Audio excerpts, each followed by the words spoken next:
Hi, everyone. Welcome to Fiction in Real Life. We're excited to be here.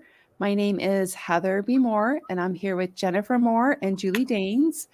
And as you probably know, if you followed us for a while, is we talk about kind of crazy or outlandish stories, or sometimes they're bizarre, and then we vote on whether they would be a story we'd ever include in a book or not. So it makes it kind of fun. We are doing a giveaway this time, and it is for my newest book called The Healing Garden. And this is actually set in 1981. And it's romance, but mostly kind of women's fiction. It's kind of a dual timeline story.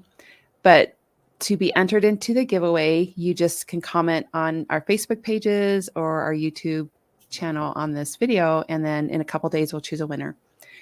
So we will just get right to it. We've got Julie Daines with a pretty crazy story. Well, as I mentioned last time, I've got a daughter getting married coming up, and as does Heather. But I don't know. I guess I've just gotten stuck in this loop of horror wedding stories. So here's another one. So this is a story about a girl who is not really a conventional girl in the first place. She's more into motorcycles and, maybe dresses a little goth and stuff, as opposed to her mother-in-law, future mother-in-law, who is very devout Catholic. So anyway, she said that from the moment that her mother-in-law first met her, she hated her. It was hate at first sight. But, years pass, and this doesn't actually take place in the United States. It's in a different country. And so they're actually just living in common law marriage, right? But the mother-in-law really wants them to get married, and the Catholic, blah, blah, blah, blah, blah. So it goes on and on like this for quite some time. And then finally, this bride agrees to get married. And, but the only stipulation that she said was no church wedding at all. Apparently, she'd had as a child some real trauma from something that happened in a church. I don't know. There's no details given, but she just said for sure no church, right? And so they're like, great, let's do it. The husband's all excited about this. So they tell the wife that they tell this mother-in-law that they're getting married. And like within the week, the mother-in-law sends over the priest to talk to them about their wedding and to give them some premarital counseling. So, this girl kind of blows up about that, and she says to the groom, I can't do this. I'm not going to marry you if we're going to have to put up with this from your mom. And he's a little bit like not 100% on board. I guess he doesn't really think it's that bad. I don't know. Maybe he's just got his eyes closed a little bit about the whole situation. But she's like, no, we either address this now and deal with it, or there's no wedding, because we have to nip this now before it just escalates and get 10 times worse. So they decide to go over to the mother-in-law's house and have a nice little conversation and a chat. And of course, the mother-in-law pitches a huge fit, starts to cry. The sister-in-laws are like, oh, how could you treat our mother so terribly? It's this big, huge thing. But this bride says, bottom line is, if you guys can be respectful and civil, then you're welcome to help us plan and participate in the wedding. But I'm not taking any crap, period. So time passes, and it seems like things are going okay. And the relationship is, chilly, but okay. Mm-hmm. But then they go out dress shopping. And she brings the mother-in-law and the sister-in-laws and, like, of course, her mom and a couple other people to go wedding dress shopping. And this bride, being the kind of person that she is, which is definitely not a feminine person, she doesn't really like wedding dresses in the first place. But she finally finds one that she feels like it's okay and it'll work for her. So she buys the dress. And everyone's excited, and they go home. And then this shop calls the next day and says, we just wanted to tell you that your mother-in-law and the sister-in-laws all bought the same dress. So that's like 4 people that just bought the same exact wedding. What? as the bride was going to wear. Right? So the bride is like about ready to flip her lid, right? But then she decides, and this is the part I love, why get angry when you can get revenge? So instead, she lets them take their wedding dress. And she thinks to herself, you know what? I have so many friends that always complain about how they have this beautiful wedding dress and they never get to wear it except for one day. So she has all of her friends, like it says on the announcements that go out to the general public, wear your wedding dress for fun, for fun to wear your wedding dress. But the invitation that goes to the mother-in-law doesn't say anything like that. It's just a normal invitation. And then she goes out and she buys like this funky purple dress. And it's kind of a goth looking dress. I don't know. I just picture kind of something like this. That dress. But anyway, so she goes out and buys a purple dress. And then just to really push the mother-in-law over the edge, the wedding goes off as the bride has planned, which is, and since she comes in a little bit late, she didn't get to see the entire meltdown of the mother-in-law and the sisters-in-laws when they walk in thinking they're going to be so perfect with their beautiful white wedding dress and their hair and their makeup and everything being all perfect. And they walk in and everybody looks like that. And they just totally blend into the crowd. She didn't get to see that immediate reaction that she always kind of feels sorry about. But anyway, so she comes in her purple dress. She goes down the aisle to the Imperial March from Star Wars. She has her brother as her maid of honor and her brother's wife as the groomsman, the best man. Best man, yeah. The best man. And then they do like, so then they asked the priest. So I guess when the priest came over a long time ago, they chatted and she's like, it's not the priest's fault. He's just a nice guy trying to do his job. And they kind of got friends. So she invited the priest to be the MC. And so the priest gets up there and the mother-in-law's like, oh, finally we're saved. My mother-in-law's soul will be saved.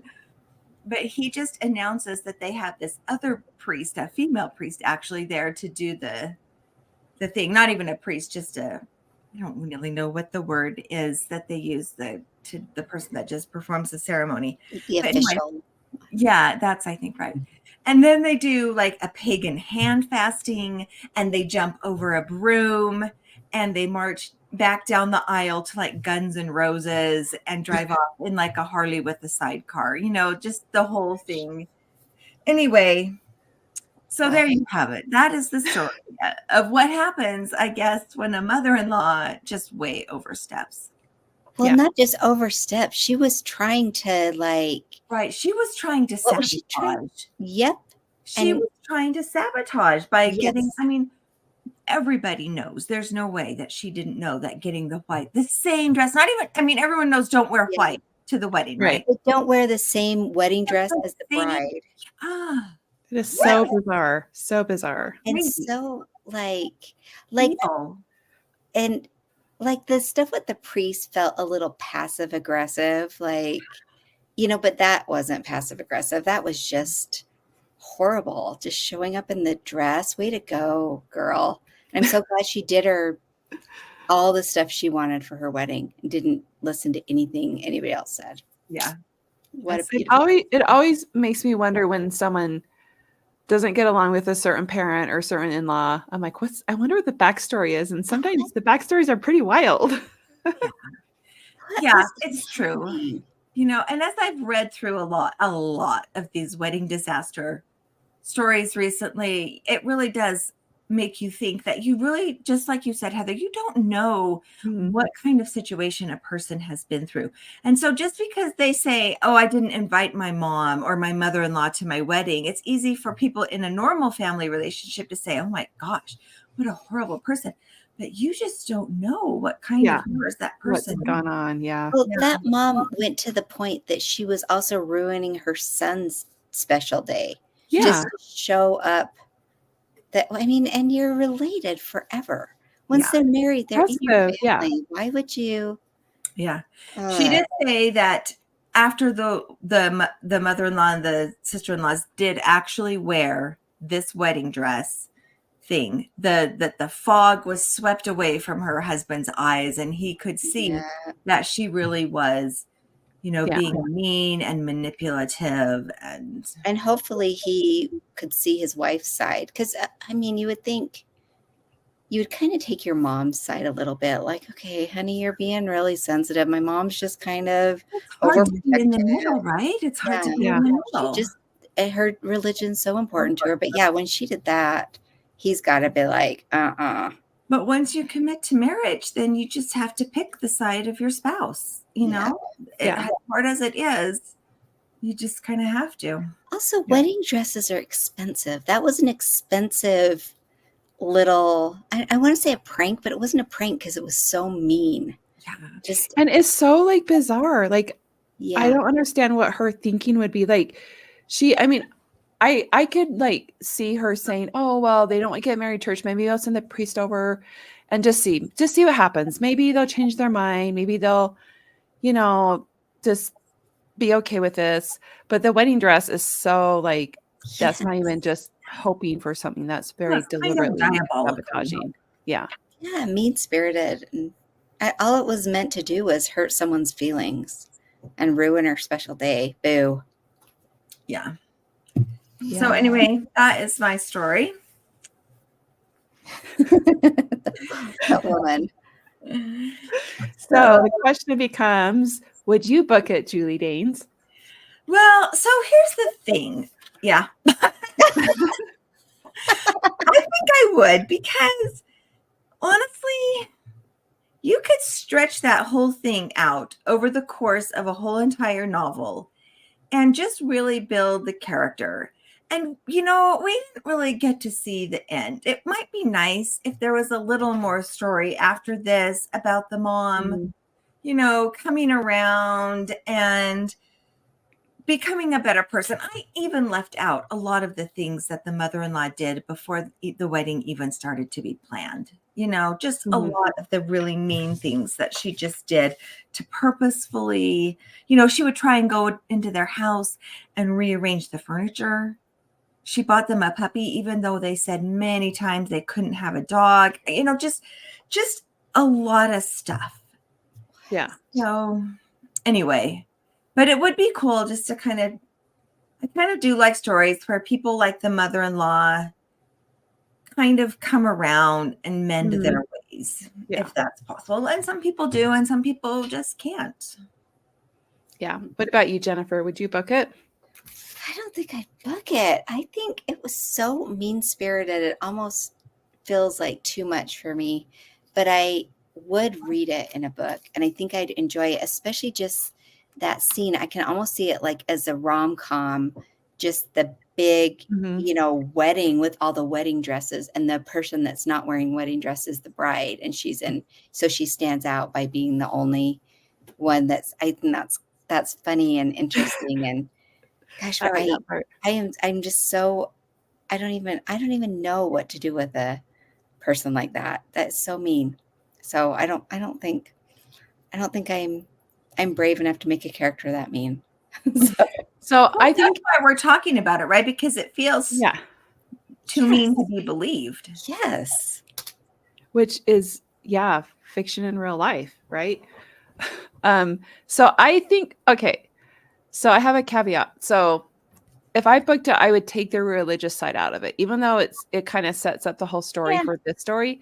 Because I feel like when I hear about a friend or someone that is just a really nasty person, or maybe they're kind of a good person overall, but they do kind of specific nasty things, I'm like, how can they even represent their religion? How can they even call themselves a person who is supposedly religious and going about doing good in the world? Because this woman is not doing good. I mean, maybe she is for her own children, but someone that can be that mean, I don't know. So I probably just take out the religious aspect of it and make her a villain. But I like the idea that Julie had, is kind of give her a full circle redemption story too, where because we kind of love to hate somebody when we're reading a book.